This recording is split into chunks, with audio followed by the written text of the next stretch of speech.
But my beats, they are hard.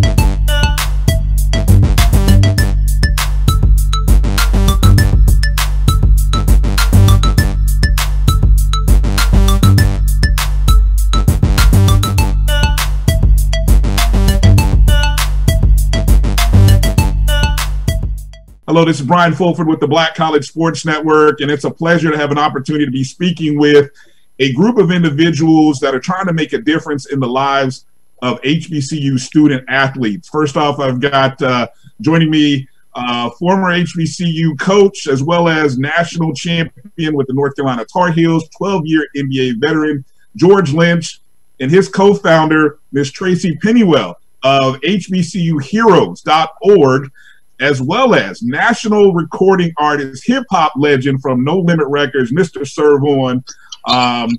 Lady and gentlemen, it's a pleasure to have you all here to talk today. How's everybody doing? Thanks for having us. Yeah, thanks for having us. Yeah, very much so. I'm honored to be here. Well, the primary purpose of what brought us all together is the organization HBCU Heroes.org. And so for those of you who may not be familiar with the organization, co-founded by George and Tracey, the mission of the organization to raise funding to level the playing field for HBCU sports programs by assisting with scholarships and resources to meet the athletic objectives.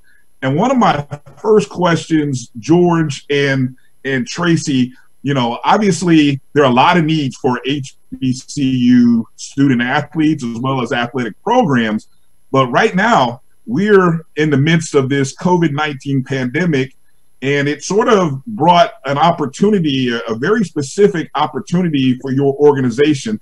Tell us a little bit about how you all got started and the focus of HBCU Heroes right now. George? Yeah, I'll go ahead. I'll start it off. We got started, like you said at the beginning of the statement, to level the playing fields for HBCUs throughout the country. I was currently a coach at Clark Atlanta University for 2 years. Now I'm full-time with the HBCU Heroes, trying to, do something positive during the pandemic. I had a lot of student athletes on my team. Majority of them 3.0 students. I had nine student athletes on the current team this past year with a 3.0 or higher. 2 of those student athletes had a 4.2. 6 out of the 9 student athletes, when was challenged with distance learning, didn't have the proper tools to finish their education for the year. So not only for Clark student athletes, we reached out to other athletic directors, other head coaches throughout the country at HBCUs, and they all have the same challenge. So Tracey and I decided that let's try and help these student athletes by getting them the tools that they need, by computers, laptops, and learning devices so they can finish their education. Tracey, I'm sure there are all kinds of challenges that administrations and schools are dealing with right now. Give us a little bit about the background, maybe in just the process. I'm real curious about the process of trying to, I guess, one, establish what everybody's needs are, and then being able to serve them. Good question. So, and we also have to mention our other partner, Kwame Jackson. Kwame, probably most of your viewers might remember, who was a runner-up on The Apprentice back in the day, but he is our brand strategist extraordinaire. And he also is helping, through different philanthropy, through corporations, that sort of thing. What we've done is we've created a pool of funding so that we can go out to each HBCU. And George and I are on the phones every day. We do have a process that the HBCUs can sign up on our website, hbcuheroes.org, as you mentioned earlier, and they can actually fill out on our site how many computers they need, and you know what the needs are basically. Then the other thing is, because we just started this, George and I are reaching out and talking to different, like we talked to Prairie View. We have a donation going out to North Carolina A&T shortly. We've been on the phone with Johnson C. Smith in Charlotte, and Xavier is up next because we work with Chris Broussard and obviously Service from New Orleans. So, you know, we got to get Xavier in there too. So we are reaching out institution by institution and seeing what their needs are. Some have told us they need as many as 300 devices, which, you know, we're raising the money and raising computers as we go, so we haven't been able to fulfill those. But, you know, we started with Grambling and we were able to give them the first donation of devices just because we were on the phone with Rick Gallo, who's the president, and we were able to facilitate that. So it is literally a ground roots mission, and it is each institution by institution. What we have, we give. And so you're helping, regardless of private or public institution, you're helping all HBCUs. Right. Yes. And as you're going through the process, are you having to go? Are you going or having to work with the athletic departments? Are you working with the university in general? How's that being, or I guess what routes are you having to go in order to establish and find out who has the needs? Well, I'm glad you asked that, because here's the thing, because we're in a pandemic, you know, the normal routes that you would go through, you would be, I guess, different than they are now. So we have had ADs connect with us on our website. We have had people who know people, or they've seen us, the write-ups in Sports Illustrated or Forbes.com. And so they've reached out saying, hey, I know students who need computers at this university. So it really, I mean, the process is varied depending on how we get to them or how they come to us. But we definitely want to make sure, George and I, and Serv as well, who's going to be helping us with the donations for this, that we don't leave a single HBCU out for their student athletes who need it. And what would you say roughly, maybe by percentage wise, how many schools? I know we've got, I don't, my partner who I do my show with, AD, would probably notice 100 and something HBCU schools. Not really sure whether all 100 have athletic programs, but what would you say the percentage is of schools that have already signed up? Well, I'll tell you, probably, maybe so far, maybe 15 to 20% have signed up so far. But I will say this as a stat that I recently learned. There are 187 HBCUs, and of those, before the pandemic hit, only about 30, which is less than a third, had online distance degree programs. So many of them didn't have a single solitary online class. So now you're talking about sending not only the students home who used to study in the libraries or go to computer labs and get their computer, you know, be able to use computers in the computer labs. Now you're sending them home, and then also you're having to get the instruction uploaded for teachers to get online. So it's, you know, it's just been a big process. Statistically, like, I know Bennett doesn't have a student, they don't have teams per se, but we have been in touch with them because our dean, we got to give Roz Fusehall, she was our dean at Carolina and used to be the president of Bennett. She actually is helping to coordinate some things with Bennett as well, so that we can serve those students as well. George, and let me come to you and ask, as you went to North Carolina, you did not want for much in terms of academically, when things that you needed were there and available for you.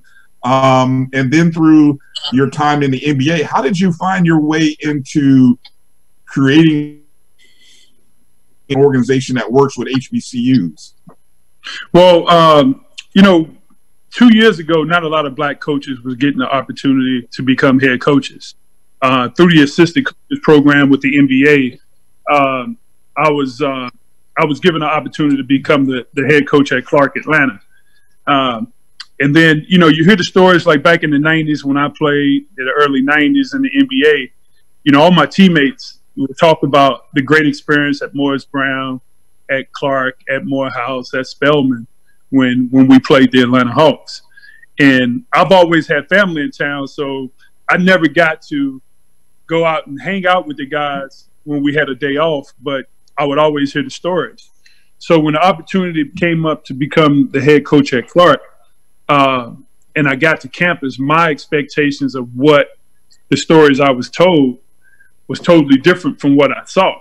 You know, you know, they talked about the promenade, the yard, and, you know, driving around on campus and things like that. And then the homecoming games. My first homecoming experience, you know, I thought I was going to see something like Drumline.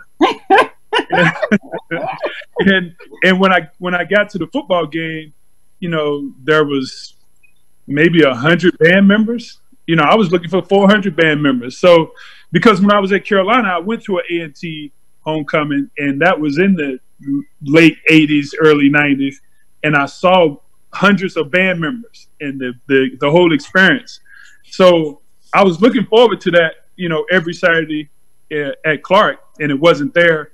And then when I got to the men's program, you know, all the things that we lacked. You know, we had great student athletes, guys who worked hard, but just the equipment, the things that we needed, the resources, the challenges you had trying to raise funds and gather the support for the program. It was real. It was real as a coach. And, you know, that was the challenge. So Tracey and I decided that, you know, we would take on that challenge and try and raise funds. That's how it all came about.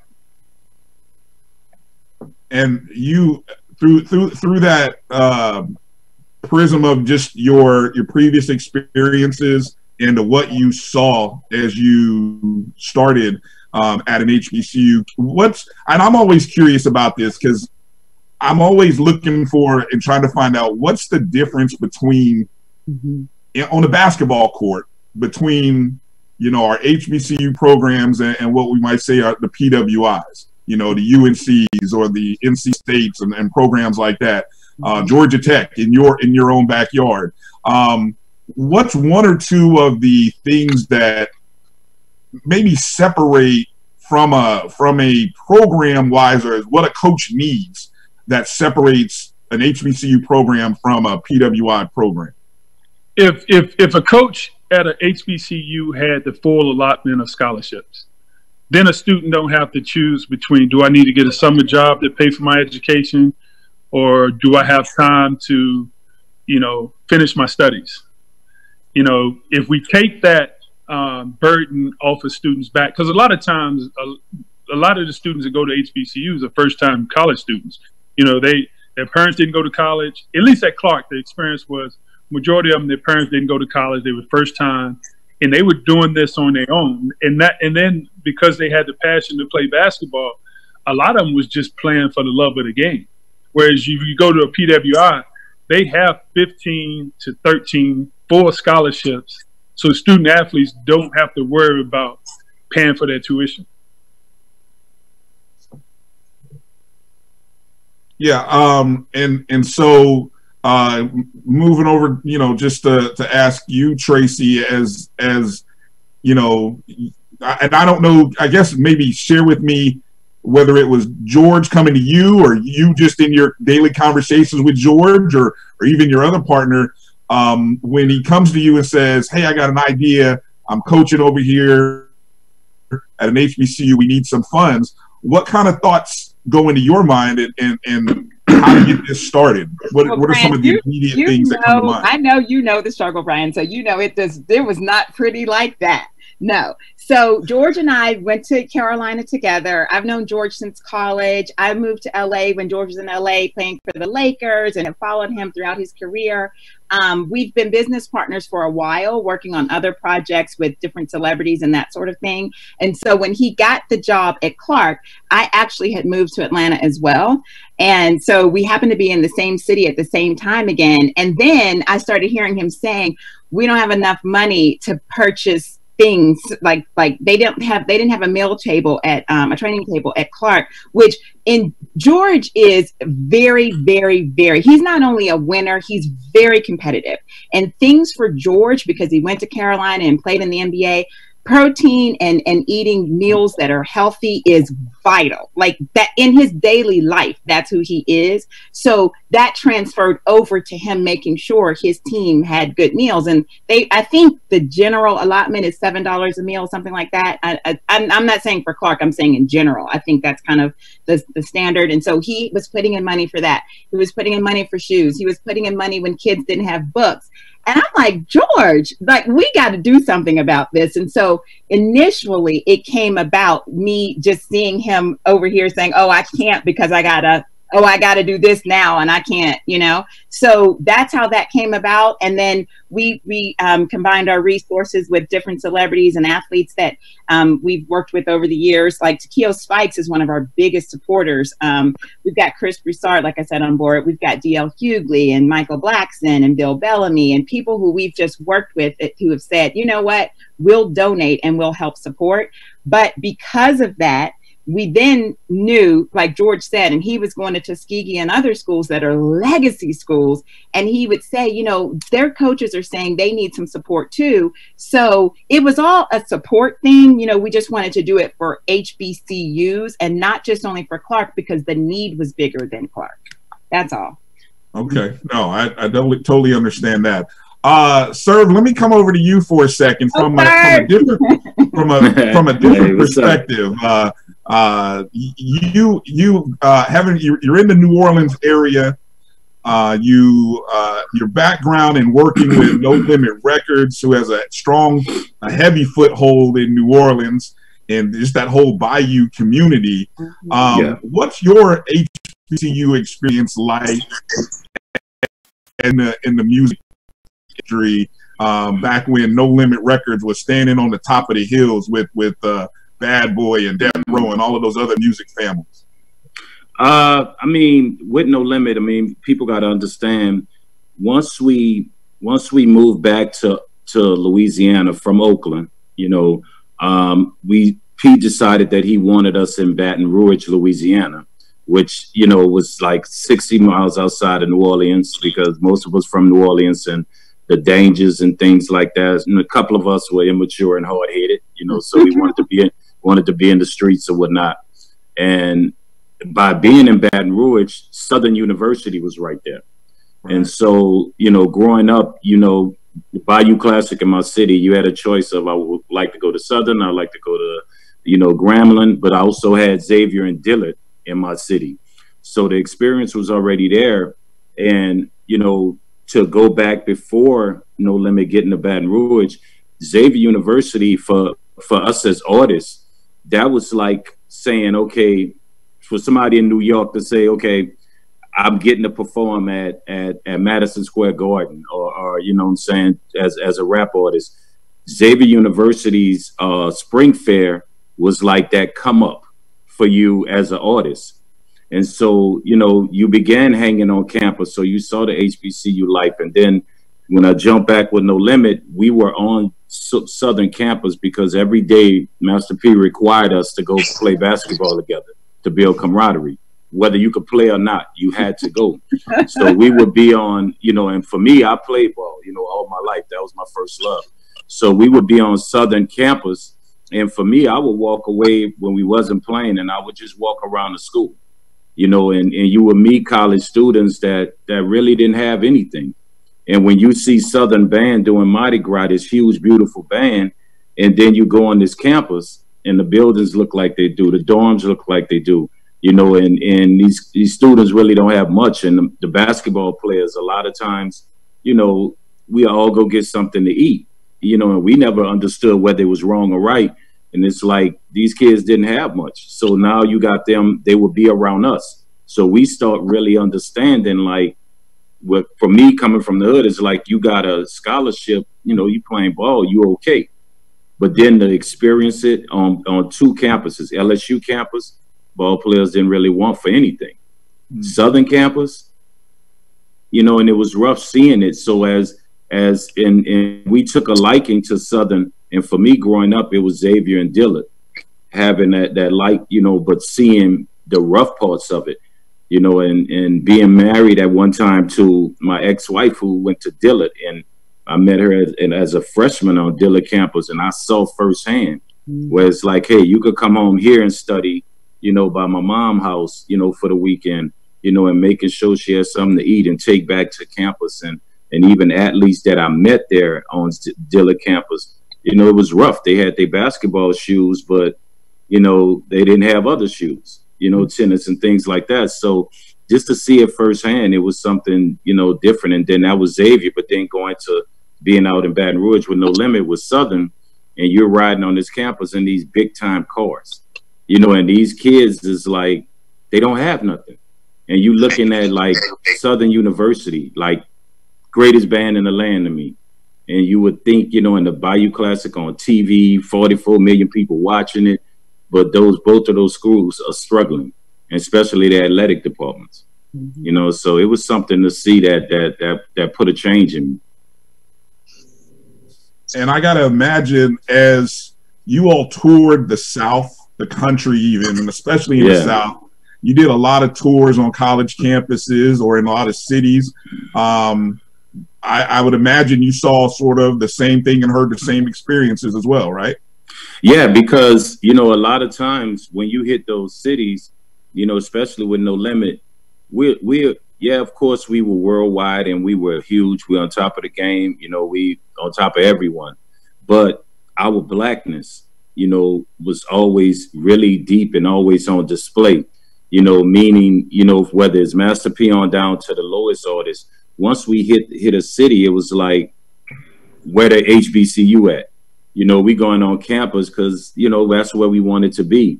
And, you know, and it was hard to watch that in a lot of different cities. And then, you know, when we had shows, a lot of HBCU students came to our shows. You know, and one thing P was always good with was basically those athletes, football, basketball players. He would always tell them, yeah, bring them backstage. It's cool. Let them come backstage with us. You know, and you sit down and you're watching these young guys, and you could look at a young guy that not starving to be like us. They have their own life, but at the same time, you could see things wasn't right. So we saw it firsthand.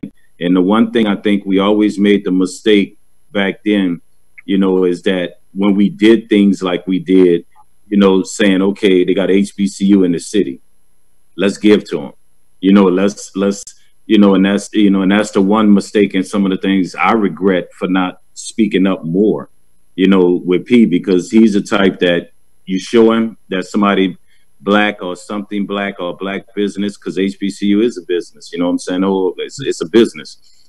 You know, he would have done more, you know, but we all, you know, it was rough touching those cities, but that's where our strong point was also, you know, those HBCU campuses. Sir, let me ask this, and maybe you can speak on this from an entertainment and an entertainer's perspective. I always felt like in the 80s and even going into the 90s, the entertainment, and I'm for me personally as a kid, I grew up in Indianapolis, Indiana. No HBCUs really near me, okay? But the influence of TV shows, music artists that represented HBCUs helped me connect with my parents who were HBCU grads. And that story probably resonated with a lot of us from the Midwest or areas where there weren't HBCUs. Yeah. As we got into this new millennium, I always feel like music and music artists got away from representing HBCUs, whether it be with gear or, as you mentioned, just, you know, maybe in songs and things of that nature. Is that, can you talk on that for a minute if you can, and why do you think that happened? I think, you know, because you go back to, I can remember watching Martin, and I had to have the sweatshirt. When he had the sweatshirt on, when there was supporting the HBCUs, and, you know, and all the rap artists then did it. But what I think happened in between, like from even my generation, you know, going into this younger generation, you know, they're so brand name conscious and not proud of where they're from, and want to push where they're from. It's like, I'll do Gucci before I put on a Southern University sweatshirt in my video. You know, I'll shoot my video, you know, on, you know, say on LSU campus before I shoot it and do a song for LSU before I do it for Southern, you know, because I think more or less hip hop became so commercial. And then once it became commercial, it became corporate. And once it became corporate, you know, most corporations are not going to, you know, if they're saying, okay, I'm going to give this endorsement to this artist for this X amount of money, you know, hey, I want you to push over here. But they definitely don't have HBCUs in mind.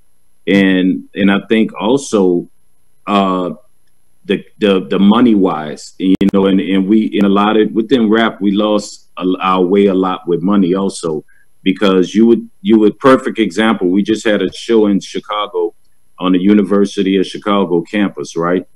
And you know, that was a lot of money brought to them, you know, where it was other places we could have done, you know, that concert at, you know, and I mean, and they, you know, and then the stipulations they gave us, you know what I'm saying, and things like that, which Mystical couldn't perform, and it was crazy. But saying to the fact that we lost our way because of, I think, the money aspect of it, you know, and these artists, a lot of these young artists, because they come from a lot of broken homes. They still coming from broken homes. In my generation, we did without fathers and things like that. You know, their guidance doesn't push them towards HBCUs like it did for me and for my generation, the Fiends, the David Banners, you know, the Killer Mikes, you know, that understood the legacy and understood. And this might sound crazy when I said, I grew knowing who Martin Luther King was and know where he came from and what school he went to. You know what I'm saying? Whereas these younger artists, they might know of MLK because it's a day they didn't go to school when they were younger, but they don't have that background understanding because most of their parents were not there and, you know, didn't have a dream to attend one of these schools. So that goes into it when artists are younger of what they taught. You know what I'm saying? I mean, I was brought to the homecomings, you know, Southern homecoming or Xavier's, different things, whereas these young artists, you know, they're not. And then I can honestly say this lastly, you know, the skin color thing, meaning you might have a young artist that's coming up, but he has more white friends. And so those white friends going to say, I'm going to bring you on the University of Kentucky campus, you know, and before somebody, they bring them to a black school. You feel what I'm saying? And so a lot of them getting their starts because it's so crossed over now. You know, and I think we do have to make a conscious effort to come back and say, like you said, because it does make a difference if I shoot a video and I got on Grambling or I got on Clark or I got on this school and that school, you know, to bring awareness where some young kid might say, man, that's a nice sweatshirt, not knowing what school it is. But then once he looks it up, he'll understand the music aspect and the connection, because some of the best artists ever have come off college campuses. I remember when BET used to do their thing on the HBCU campuses, and you see how talented those artists were. You know, and for us, that's where our money was. That's where our beginning notoriety was. You know, and I think we've lost that because of the commercialization of music, you know, and endorsements and where they come from. I want to come back to you in a second, Serv, and as we talk about how you got connected with HBCU Heroes, but yeah, we kind of got start talking about something that I wanted to see if George could add something to this, because you played with Allen Iverson, who as an icon changed the fashion. He was an icon for probably the current generation of players. He changed so many things within the NBA. And one of the things that I most recently have seen, guys like Chris Paul, who, as a matter of fact, I saw him just the other day with the NBA horse contest, wearing a sweatshirt from the, what was it, the Black Colleges group. And he has been very visible in terms of wearing HBCU gear, regardless of, he grew up in Winston-Salem, but whether it's, you know, Winston-Salem, FAMU, I've seen him with A&T gear. Any thoughts on the influence of just the dress and the wear that you guys had as NBA players back in the day, and what you see from guys now and how it affects the players that you interact with as a coach? I think Serv hit on it a little bit about, where these younger generations and even athletes, when I came through, where we brought up, my uncles went to Shaw, and they always tried to get me to attempt to go to Shaw or try to talk to me. I need to go to a HBCU. And as a youngster, growing up in Roanoke, Virginia, there was no HBCUs within a 4-hour drive. Virginia State, Hampton was the closest HBCUs to me in Roanoke. And my only experience was just my uncles telling me about it. They never took me to Shaw's campus. And then the closest I got to it when I became after I was already molded as a young man, I went to high school in Northern Virginia, and I went on Howard's campus. And then, as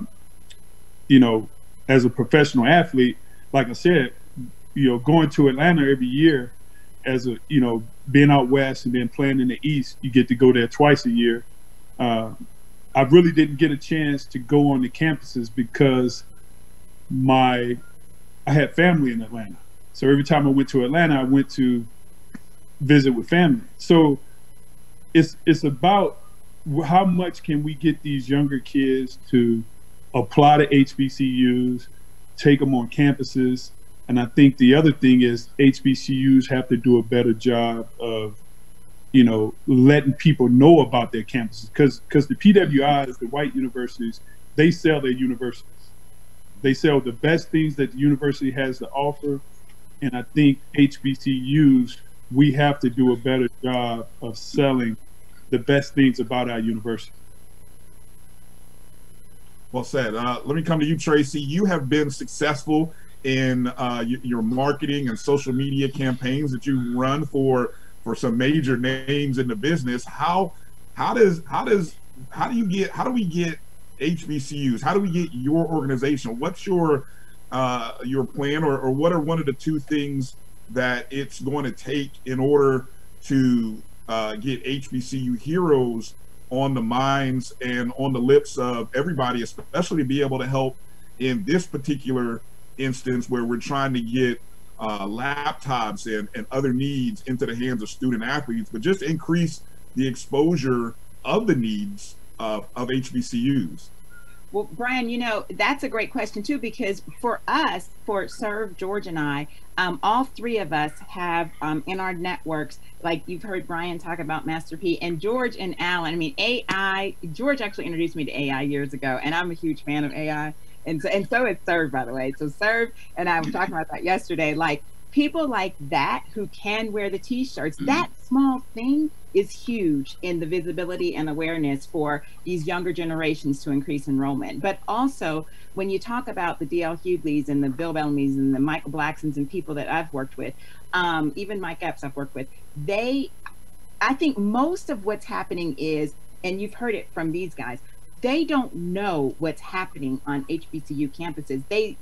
We all see the hype, we see the bands, we see the HBCU homecomings and classics and things, but we don't know the underbelly of what's happening. And so what we three have been doing is we've been, like when we talked to Serv the other day, he said, you know what, because we've been trying to get to Killer Mike, but we don't know him. And Serv said, I know him, I'll get his number, I'll call him. And that's what it takes. It takes people like us who know people who can be of influence to these universities and can give back. Even if they don't give $1 million, you know what they can give? They can give their time, they can post on social media. And the ambassadors that we have, that's what they do. They post for us, they speak for us, they'll come out and do something or do something online. COVID-19, now we're all doing things online. But it really does take a network of people. Not one of us is going to change it individually. It's going to take a network of people to be able to raise the visibility, to raise money continually. And I think the problem is sometimes people, this is what D.L. Hughley said, sometimes the most that an alumni from an HBCU will give will be that sweatshirt that they buy, or them going back to homecoming and spending $1,000 on homecoming. That's great. but we really have to create a culture of philanthropy. We've got to be able to give back ongoing in our HBCUs. And if we didn't go there, George, nor I, nor, well, Serv, I think you went to one initially. I think you went. Lightly. Lightly. He was in Rhodes. He was in Rhodes. Yeah. So he got the paperwork. But I think, you know, for us, George and I both went to Carolina. We really have got to be able to adopt HBCUs. If we didn't go there, we have to create that culture and that visibility of everybody can be an HBCU hero, not just Serv, not just George Lynch, not just whoever. All of us have to be HBCU heroes for sustainability, because they're closing. I mean, some of them are closing, some of them are underfunded, some of them are millions in the red. And the future, especially after this COVID-19, is going to be really, really, it's going to, you know, be bleak in some cases to get through, because they have to give kids back. Some of the kids are getting back refunds for not filling out the entire semester.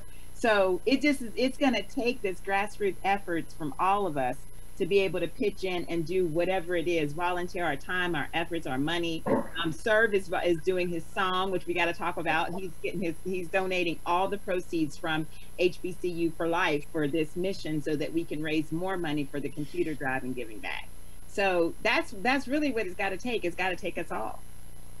Serv, as Tracey, great segue there, talking about your song HBCU for Life. Give us a little background on that, just the process of coming up with this song, and then how the idea came about. And I got to ask, in this era of right now, I think I see a new TikTok video of somebody's family dancing or doing something almost every day. Is there a challenge that will come out of this? I got to ask that, because I feel like there's a new challenge almost every day coming out. Yeah, because for me, when I did it, it was more or less like I when I first talked to George and Tracey, it was one of those things where I always sat down and I said, man, okay, my legacy is set. I was on the #1 label in the world. I helped put it where it was at. I have a #1 album in the world. You know what I'm saying? That's forever in history. My kids will forever see that in #5. And by some considered a legend music wise. So my legacy is set in that moment. But then I felt like I'm a failure if I didn't leave a truer legacy, with my people and make a difference. And so HBCUs were always personal to me.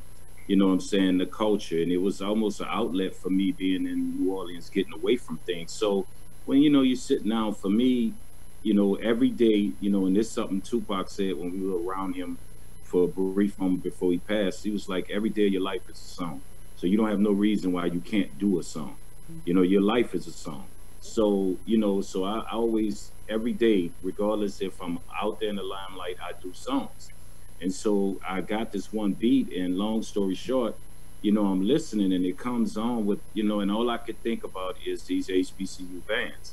And so I'm like, I wanted to go back to my roots, meaning saying like, you know what, I want to talk about the Greeks, everything, the bands, and at the same time, and it started out that way. And the funny thing about it is when you sit down and realize how many HBCUs there are.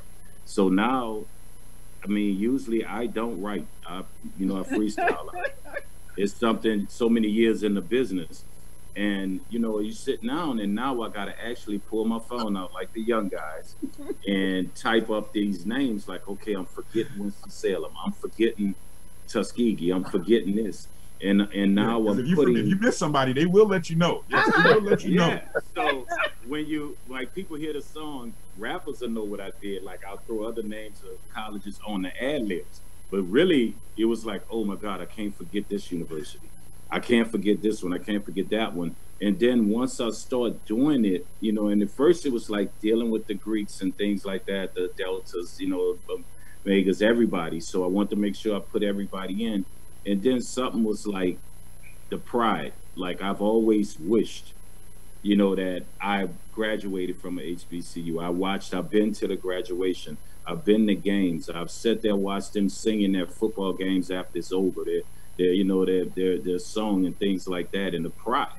And so for me, it was like, I want to make the song that's going to recruit, because in my eyes, I want every young black in the city, black young adult, to look at HBCU first and enroll there first. I want our brightest and our biggest and our best to go to HBCUs, to find that pride that, that in Africa, you have a pride of your village.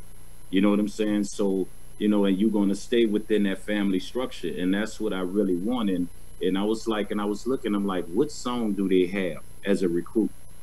And so, yeah, people hear me talking about the Greeks and all that, because as rappers, we know how to set those traps. Meaning, yes, I love the culture, because my brother is Omega, and he shocked me. I didn't even know he was coming out. I had to show up at campus, to be funny.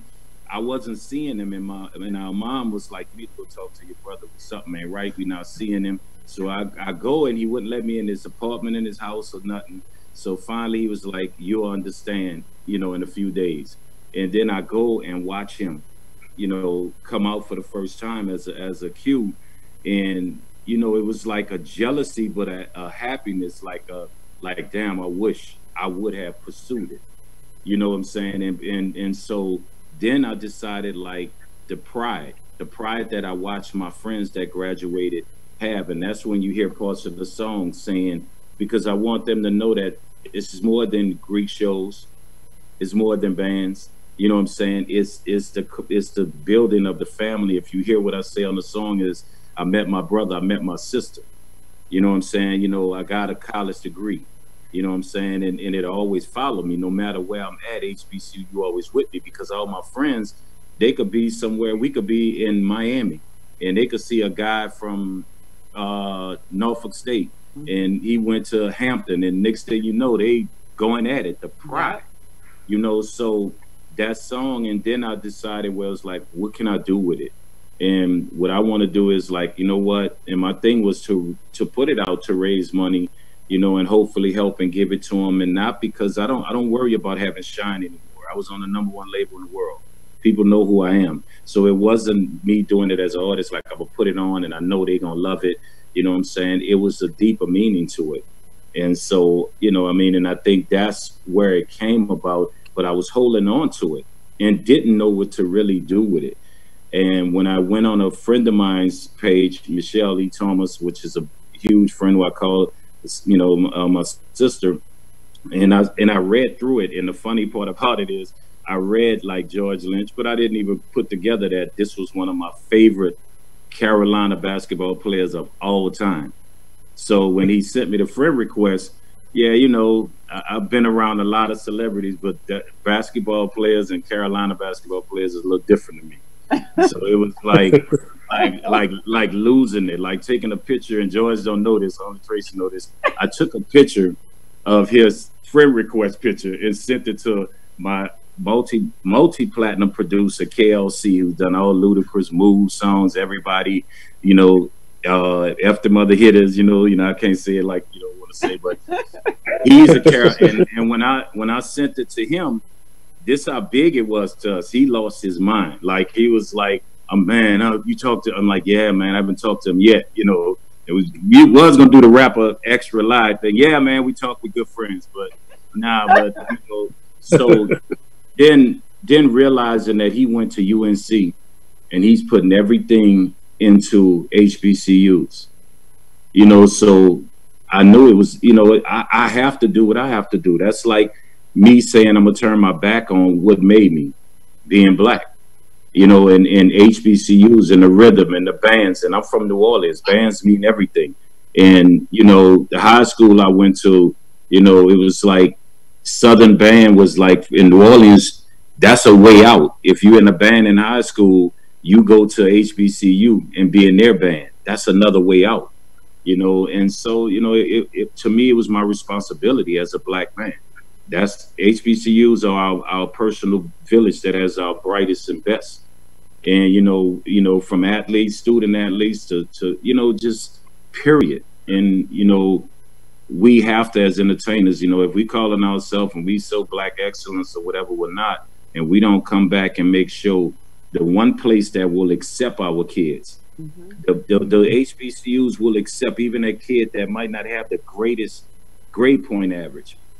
They will accept our kids. And if we don't go back, if my job, if I don't do it, then I'm a failure as a Black man. And that's the way I feel, because I understand education is not just high school, but a college degree in education makes a difference. And, and I'll sell this personally and won't hold up. I look at the fact of when music slowed down for me. Of course, I know I'm a very intelligent man. You know what I'm saying? But when I decided to say, I'm done with music, right? And I started working at a casino here in New Orleans in the marketing department, just off the marketing that I did for No Limit. And I created this awesome club that you can go to now. If anybody been in New Orleans, they'll know what casino I'm talking about, and the club that everybody goes to. I brought that up of created that of bringing a DJ. And I ended up losing my position, and I watched a man look in my face that didn't want me to lose that position because I did not have a degree on file. And for me, it was like, a college degree is even more important. You know what I'm saying? And I look at, if anybody I'm going to make sure get to these college degrees, it's going to be my inner city young Black females and males, and get to where I feel the prize should be. HBCUs, like I even told George that I wish our 5-star athletes would go to these HBCUs. That way, these mega TV contracts will have to channel that money to the HBCUs. And I just, because it's a time right now in this life right now, you look at what's going on with this pandemic, that's out there. The more focus now is not becoming on the fact that we have a pandemic worldwide. It's black people.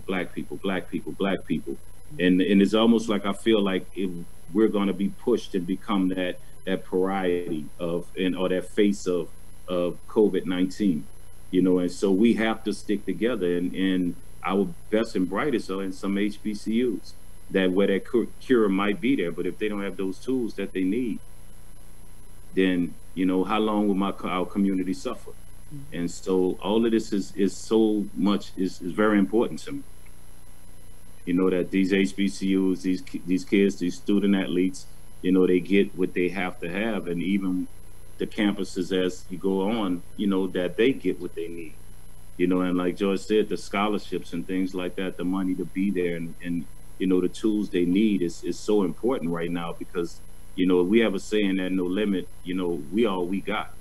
And if you're a Black person, whether you are successful or halfway successful or not that successful, if you don't believe we all we got right now in our kids, that future that's in those universities, you're a failure and you're weak to me. If you don't understand, we have to start looking out for each other and looking out for our younger generation. And it starts with these kids in these HBCUs. Well said. Well said. Let me make sure I have I'm going to read right here from our press release. HBCU for Life will be available for downloads May 2nd, with pre-sales beginning Saturday, April 18th. Through Spotify, iTunes, Apple, and all outlets where music is sold and streamed. And 100% of the proceeds will go to the HBCU Heroes nonprofit organization, which co-founded by George and Tracey here. As well, and I want to leave your other partner out as well. Oh, Kwame Jackson. Yeah. Kwame Jackson. Thank you. Yeah. And so that 100% of the proceeds going to the organization. And so I got to ask, sir, what's the challenge? What do you predict the challenge? Yeah. I know you don't want to call it. What do you think the challenge is that's going to come out of this? Well, I was brainstorming on that. It's funny, you need to be in the music business, man. Because I was actually thinking about that, and I'm like, what challenge? But what I decided, I feel like the challenge you can do is, this just HBCU proud, like, because I'm going to make sure Tracey them have the instrumental, you know what I'm saying, and only my singing parts on it. you know, and hopefully families can get together, you know, do the HBCU challenge with, you know, that went to HBCUs, or their child went to HBCUs, and they get their mom and their dad, and see who just does their best HBCU, and, you know, dance to the song. You know what I'm saying? Just like HBCU pride. And they, you know, I want them to sing that part. That's very important. You know what I'm saying? All my life I wanted to go to HBCU, and then it comes in, you know, because the band parts come in, and I you know, just, you know, we get it together, you know. But I've been I was thinking about it last night. It's funny you brought it up, you know. I'm like, thank you for putting that pressure on me, but, you know, we all right. We got that. That's all we got. I like it. Yeah, we all we got, man. You know, I wasn't even going, you know, that was the first thought. You know, I've already started, you know, I already started playing in the remix for you. So whenever you're ready to talk, because you're in true No Limit fashion, I know there's got to be a remix coming in a month after this. So always, man. I just thought I'd throw that out there. Always, man. Can I say one other thing too, which is please, Tracey, please. Really, thank you, because I don't think Serv is getting the credit he deserves here. He actually is giving, but like you said, 100%. He told us, you all, I don't want anything from this. Oh, that's right. You did say you wanted to sign North Carolina Tar Heels jersey, but that's it. He isn't getting anything from this at all. He put his heart, mind, and soul, and you hear the passion he has behind why he created this. But all he wants is for these kids to get these computers, for them to get scholarships, for them to prevail, and we get the brightest and the best and keep them moving, because he is not taking a single dollar from this. 100%. Yeah, and might I say, I didn't mean to interrupt you. The enrollment, something that George and you guys definitely was taught me when I first spoke to George. The enrollment and getting more inner city kids to come on HBCU campuses, you know, to see, you know, I mean, and to get them there. That's pretty important. And it's even with the proceeds of 100%, but also, you know, giving the publishing, you know, and a lot of rappers, we don't do that, but this is like means the world to me. So even the publishing from the streaming and all that'll go to this. And one of my goals is to make other rappers feel like, oh, I got to do one. Yeah. You know what I'm saying? And make them fall in line with the fact of, because I did that song, but you got younger guys that have these younger people so much, you know, and my thing is to make one of them do something and do a song and do the same thing and donate it. You know what I'm saying? And those challenges, you know, might come even better. You know what I mean? Because like I said, as music people, you know, we began, you know, those college students, those poor college students paid to come to our concerts in every city. We owe it to them, you know. And so as far as, you know, the money thing and things like that and the proceeds, you know, giving it away, it was no brainer. It was always that, you know what I mean? You know, I just happened to meet the right people to say, here, you know, this is what I can offer and anything else I can't do, you know. But we're gonna get some remixes. You right about that. I know my hip hop community gonna be like, oh, he did it. Oh, I got one better. Good. That's what I want you to do. You know, I was taught by the best, Master P, how to make you do what you didn't think you wanted to do.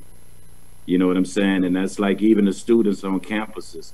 You know, I wish they can get back to their campus and things like that, because that would have been awesome having from each HBCU, you know, their best, take the instrumental and do their best version of it, you know, of their campus, you know, which would have been a good challenge. But we definitely going to put it together. You got it on my mind, so we're going to get it done. All right. Before we close, Tracey and George, remind anyone watching, what do we need to do? Where do we need to go in order to help HBCU Heroes and to help student athletes and students in general at HBCUs? If they sign on to our website, hbcuheroes.org, you can donate there and learn more about the cause there. Also, Cash App at HBCU Heroes. We have a GoFundMe account for HBCU Heroes. And also, we're always online at Twitter, Instagram, and Facebook, and LinkedIn at HBCU Heroes. So there's never a way that you couldn't get in touch with us. We got all those outlets, always HBCU Heroes, and we would just welcome anyone, whether you went to an HBCU or not, whether you're going to go, whether your parents went, or you just know people who went there, to get involved, join in the effort. HBCU Heroes.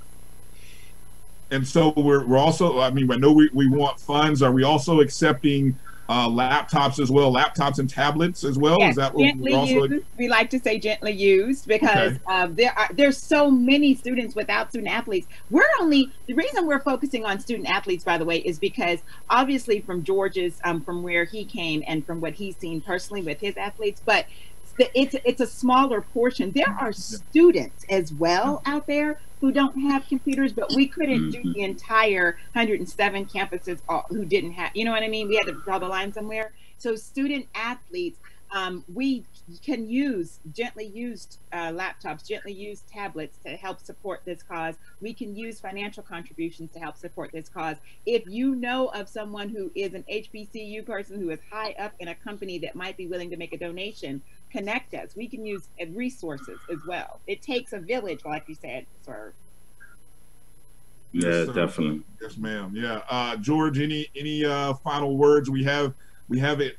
We've covered I don't think there's so many more things we could cover and talk about, but I don't want to. You guys have been gracious with your time.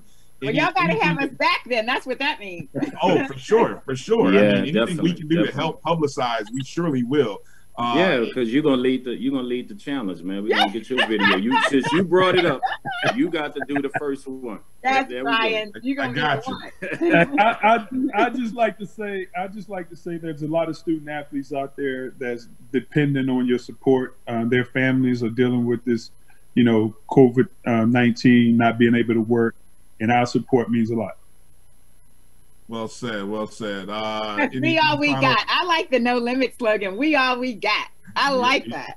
Yeah. We all we got. We all we got.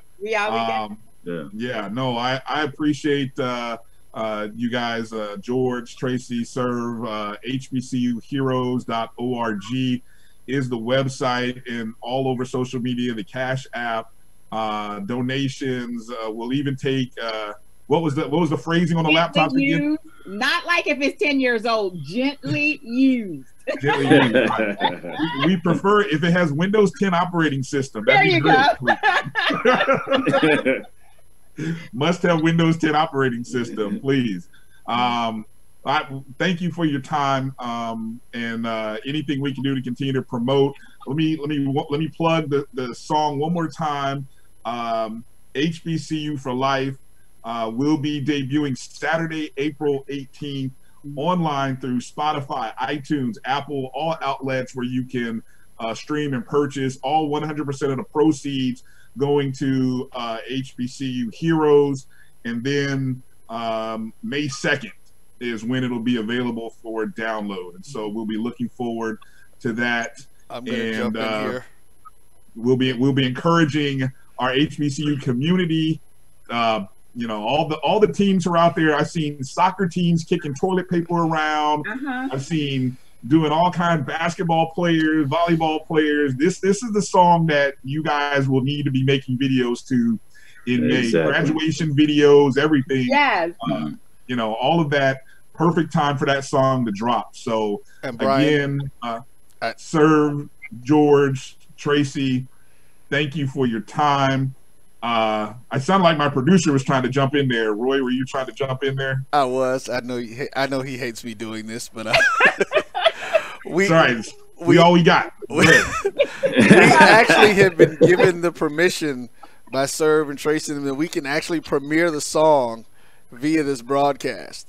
So yes, definitely. So we're gonna actually get folks will get their first shot to hearing it here. So I wanted to make sure that you let them know that stay engaged, and they'll be able to hear this at the conclusion of your interview.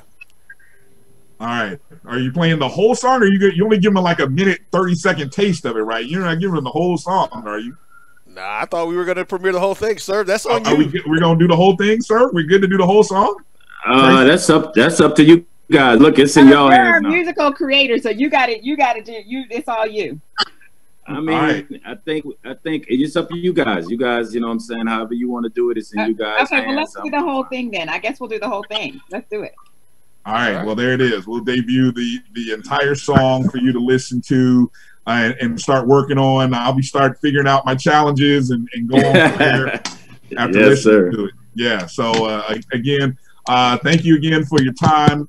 Appreciate you guys. HBCUHeroes.org is the site. HBCU for Life is the song.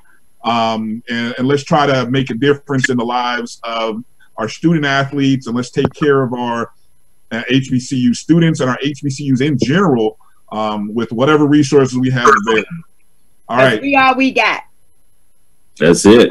I can't say any more. Thank you. God bless. Thank you. Bye-bye.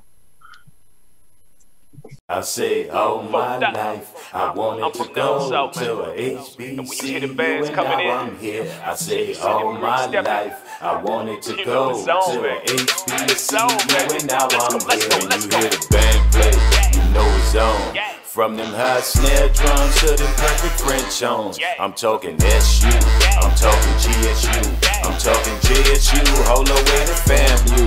I'm talking Talladega, 200 out players. I'm talking ASU, so what you wanna do? And when them freaks come through, the whole ground shake. You scream Omega Sci-Fi till they body lay. And when them Kappas come through, you see them canes swing. And when they tap the ground, you know it's going down. And when them elbows come, you know it's about to roll. They screaming out loud, black and gold until my body cold. Don't forget my deltas and that crimson and cream. Girl, you looking cute, stepping hard all night. Until my AKA in that pink and green. And when you hear them screaming, they stepping mean. Until my Zeta lady in that blue and white. When they come through, stepping low, they give me life. I'm talking Norfolk State, I'm talking Hampton U, I'm talking Albany State, what you wanna do? And when the bass drop, the whole place rock. We talking pride, we talking love, we talking college life. You hear them cymbals clash, you hear them tubas blow. You want a challenge, bring your drumline section over here, let's go, let's go. Who got the best? Is it BCU? Is it 10 State? Or is it TSU? Spell mine. Step, whoa, step, whoa, step, whoa, step, whoa, step, whoa, step, whoa. Let's go, let's go. I bet you won't step like a Q. I bet you won't step like a Delta. I bet you won't step like a Kappa. I bet you won't step like a AKA. I bet you won't step like a Alpha. I bet you won't step like a Zeta. I bet you won't, I bet you won't, I bet you won't. I bet you won't, I bet you won't, I bet you won't. Bring your drum majors. Bring your dance team. Bring your drum line. Bring your cymbal section. Bring your tuba section. Bring your horn section. Bring your frat. Bring your sorrow.